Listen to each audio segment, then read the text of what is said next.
So what do we see as the advantages of in-housing marketing? So let's start with Minter on that one. So I come to this having, in the 16 years I was at L'Oreal, the interesting thing is I was about half of the time spent time in subsidiaries or in countries where we were outhousing or outsourcing, and the other half in-housing. So I actually very much experienced both inside one company.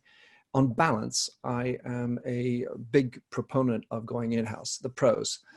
Well, first of all, I consider it one of the prime ways of communicating with your customers. So if you believe that customer centricity is important to you and that your brand should be authentic and have a real voice, how possibly can you outsource that to somebody? Because it's 24/7, it's got to be spontaneous.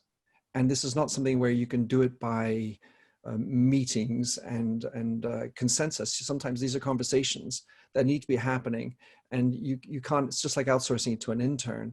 You need to be seriously considering this as a real arm of your CRM. So I think those are the biggest reasons why, or pros. I have others, but I'll let other people join in. Okay, Don? I think that's where I would, I'm not an expert in this area, but that would be where I would go to, is if you're a customer-centric organization, then it would feel to me being very important to own and therefore really understand that, and having that with somebody else who you hope is talking in your voice, with your tone, and with your nuance, and especially when it's a conversation you're trying to have with your customers. From a personal point of view, I can see a real pro for having it in-house, because you get much more control over that tone. Okay, John? Well, I could talk about this for a long time, but I think just to keep it succinct, I think that the thing is, as now, and I also think we talk a lot about digital marketing, and everybody talks about digital marketing, and I think that's because it used to be a thing, but actually I think it's now just marketing. Now, because marketing is predominantly, there's always a digital element to it, it also gets masked as this whole, should we do this bit?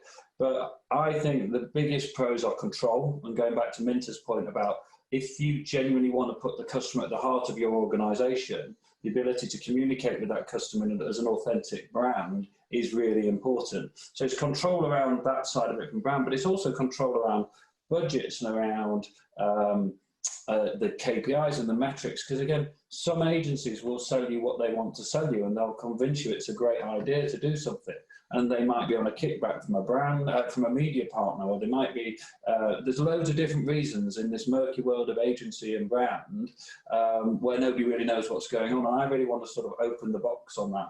And I think the advantages are, it's the complete transparency and the complete clarity on, actually, I'm paying Google to do this, I'm paying this company to do that, and we're in complete control of that.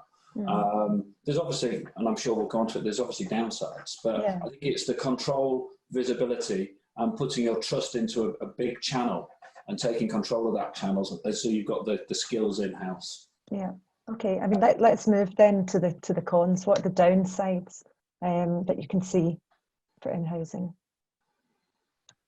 I can see there's quite a few comments building up on the chat line as well. So, for me, I would just worry about whether or not you could have the depth of expertise and knowledge in-house for the amount of cost that you can have. So you can treat an outhouse as a bit more of a variable cost. You can dip in and out of somebody who's very, very experienced in the specifics that you want. I would worry about that. And again, I would go back to either side of this. I would still worry, and I love Minter's view on this, about how you build the digital capability around your boardroom table to effectively manage this and to drive it in the right direction, irrespective of whether you've in-housed it or out-housed. That strikes me as being a very key in this debate. Yeah. Minter?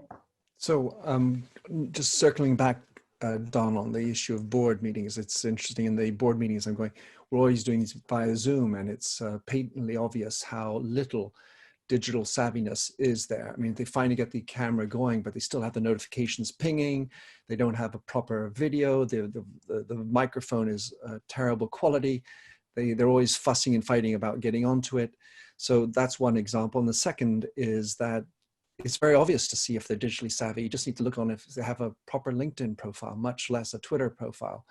And if they don't know and don't do that, then it's a pretty good indication about their digital savviness. As far as cons of bringing it in, there are two that I would highlight. The first is voice.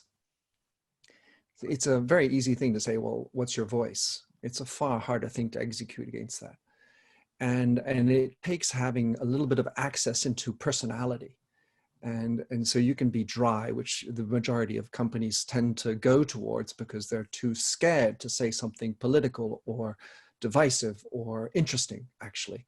All they'll do is sort of promote themselves with a dry voice. So if you don't have a voice, in-housing, it isn't going to solve that anytime soon. The second one is not to be understated, because when you create, when you have an in-house agency, one has to recognize that these are creative talents, many of them. You have programmers, there are different designers, there are different elements to it, but do you know how to manage creative people? So if you're in an insurance company or a bank, you're not used to hanging out with creatives. And so I think there's a real challenge of knowing how to manage a creative team in many environments. Yeah. John, do you want to add to that? Yeah, no, I think there's a lot of people challenges, and I'll bundle that into one big challenge. And I think that stems from recruitment and attracting the right talent, and how do you position yourself against agencies? Is in-house less appealing to being in an agency where you get all the free beer and the pool tables and it's seen as cool? And then I suppose the other bit is what's the practicalities of having a small team in-house? What happens when they go on holiday?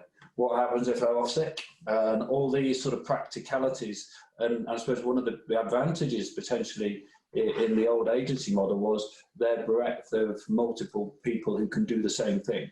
So there's definitely a need for some level of backup and support if you are, as we talked about, a smaller team trying to in-house. Because I think that's the risk. If you're Vodafone, you can have 5 people do the same thing. But if you're a smaller business, you might have one person doing 3 things. And if they go off on holiday or they go off sick, what do you do then? So I think there are certain risks. And I suppose the big debate is, do the pros outweigh the cons? Yeah.